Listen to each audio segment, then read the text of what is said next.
महापुरुषांच्या अनधिकृत स्मारकाविरोधात कारवाईसाठी जिल्हाधिकारी कार्यालयासमोर लक्षवेधी आंदोलन.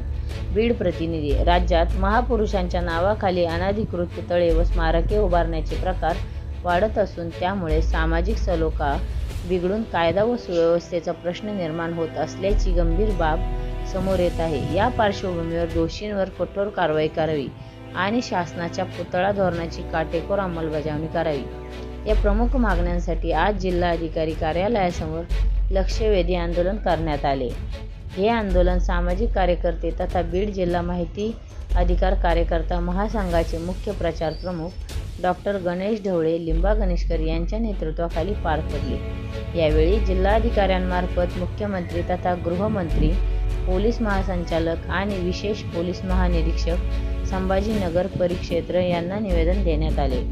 या आंदोलनात माहिती अधिकार कार्यकर्ते शेख युनुस चऱ्हाटकर, मुबीन शेख, शिवशक्ती भीमशक्ती विचार मंचचे प्रदेश अध्यक्ष बाळासाहेब मोरे, माजी सैनिक अशोक येडे, जिल्हाध्यक्ष आम आदमी पार्टी बीड, रामधन जमाले, जिल्हाध्यक्ष इंटक बीड, किष्किंदा पांचाळ, अध्यक्ष विश्व कल्याण महिला सेवाभावी संस्था बीड, सामाजिक कार्यकर्ते बाजीराव ढाकणे, भीमराव कुटे आदी उपस्थित होते. सध्या महाराष्ट्र राज्यामध्ये महापुरुषांचे अनधिकृतरित्या रातोरात पुतळणे सुरू आहे. त्यामुळे सामाजिक सलोखा बिघडत आहे, कायदा व सुव्यवस्थेचा प्रश्न निर्माण होत आहे. त्यामुळे आमची अशी मागणी आहे की जे महापुरुषांचा राजकीय वापर करतात किंवा अनधिकृतरित्या पुतळे बसवतात त्यांच्यावर कठोर कारवाई व्हायला पाहिजे.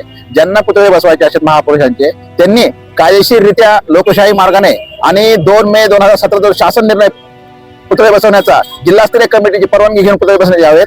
कारण की महापुरुष हे ऐक्याचं प्रतीक आहे, सामाजिक सलोख्याचं प्रतीक आहे आणि जर महापुरुषाच्या पुतळ्यावरून जर वादविवाद होत असतील तर ही लाजिरवाणी गोष्ट आहे. त्यामुळे जाणीवपूर्वक राजकीय हेतूने प्रेरित होऊन हे रातोरात पुतळे बसवतात आणि सामाजिक सलोखा बिघडतात. त्यांच्यावर कठोर कारवाई करावा अशी आमची मागणी. जय हिंद. आज जिल्हाधिकारी कार्यालय बीड या ठिकाणी डॉक्टर गणेश ढवळे यांच्या मार्गदर्शनाखाली आंदोलन होत आहे. खरं तर हे आंदोलन करण्याचं खूप दुर्भाग्यपूर्ण आंदोलन आहे.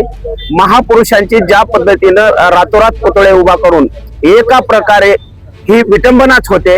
कारण की समाजामध्ये जोडण्याचं काम या महापुरुषांनी केलेलं आहे आणि ह्या पुतळ्याच्या वरून वाद करून महापुरुषांना समाजामध्ये वाटण्याचं काम आज होतंय. म्हणजे महापुरुषांची मोठी विटंबना होते.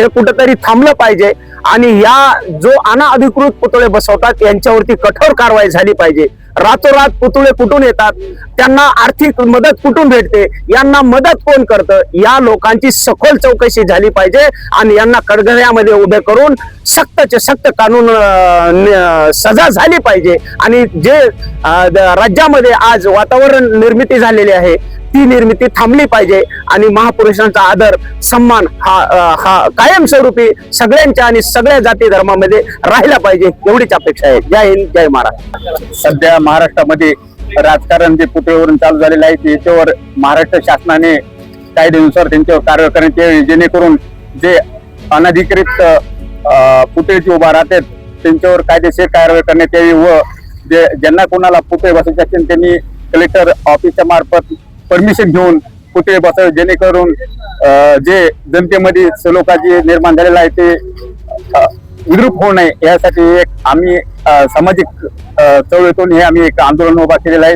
तर याच्यावर निर्णय योग्य ते करावे.